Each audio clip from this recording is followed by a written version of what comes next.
అలాగే నమస్తే అండి. రీసెంట్గా ఏబిఎన్ రాధాకృష్ణ గారు చేసిన వ్యాఖ్యలు పెద్ద దుమారాన్ని లేపినాయండి.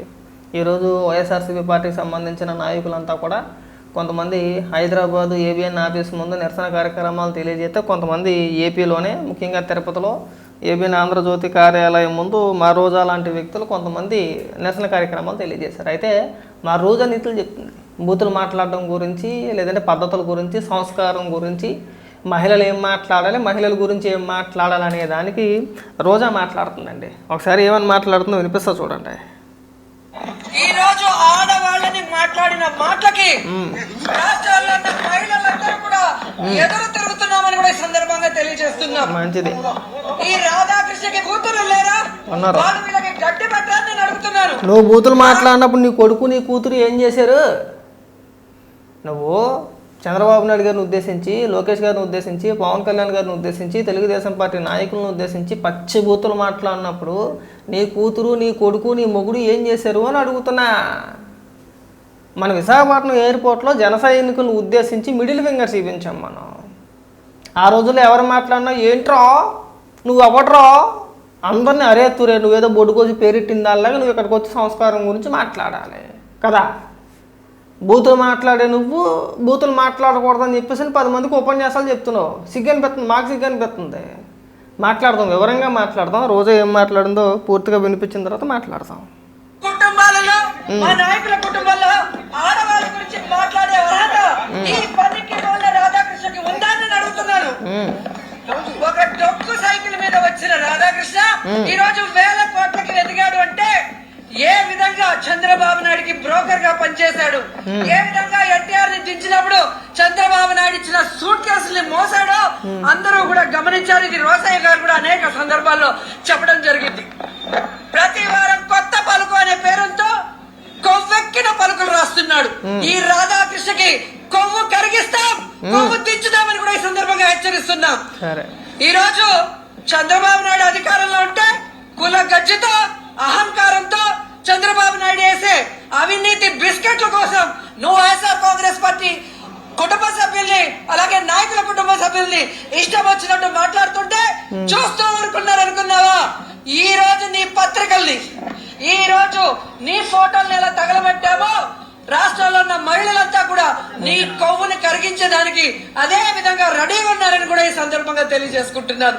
రాధాకృష్ణ కూతురికి చంద్రబాబు నాయుడు భార్య భువనేశ్వరి గారికి, నారా లోకేష్ భార్య, అలాగే ఎవరైతే పవన్ కళ్యాణ్ భార్య, అలాగే మంత్రులు, ఎమ్మెల్యేల భార్యలను హెచ్చరిస్తున్నాం.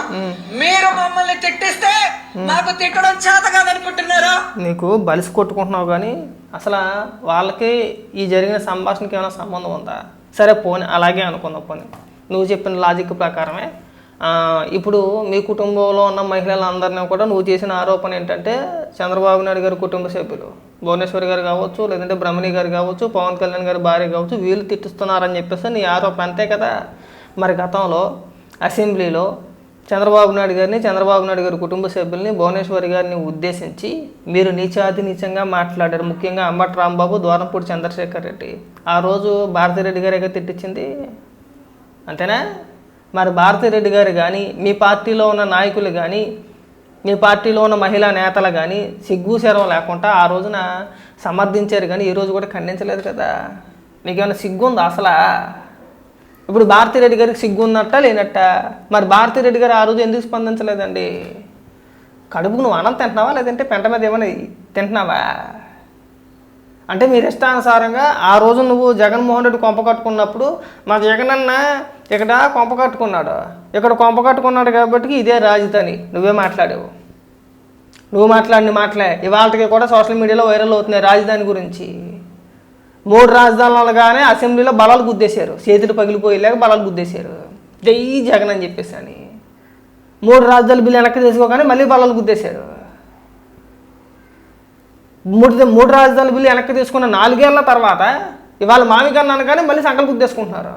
బల్లలు గుద్దే అవకాశం ఎలాగలేదు, ఇంకా సంకలు గుద్దేసుకుంటున్నారు. ఇంకా మరేమనాలి? ఎటువంటి ఎడ్డుని తెడ్డువంటే తిట్టు, మీకంటూ ఒక సొంత ఆలోచన లేవా? రాధాకృష్ణ గారు చేసిన వ్యాఖ్యలు తప్ప ఒప్ప అవన్నీ కూడా ఆయన వ్యక్తిగతమైన అంశాలు. అవి దానికి రాజకీయ పార్టీలకి ఎలాంటి సంబంధం లేదు. మేము ఆయన చేసిన వ్యాఖ్యలు తప్పు అని చెప్పేసి కూడా మేము అనం. మీలాగా మీ నాయకుల చేత అమనాబుద్ధులు తిట్టించలా. ఆయన ఒక మీడియా సంస్థ, ఆయన వ్యాఖ్యలు ఏదో ఆయన చేసాడు. మీకు ఏదైనా నచ్చితే మీరు ఆయన పార్టీ ఆఫీస్ మీద దాడి చేసుకుంటారు, లేదంటే ఆయన ఆఫీస్ మీద దాడి చేసుకుంటారో లేదంటే ఇంకోటి చేసుకుంటారో, మీకు నచ్చింది మీరు చేసుకోవచ్చు. అంటే మీ మనోభావాలు దెబ్బతింటే దానికి భువనేశ్వర్ గారికి ఏం సంబంధం?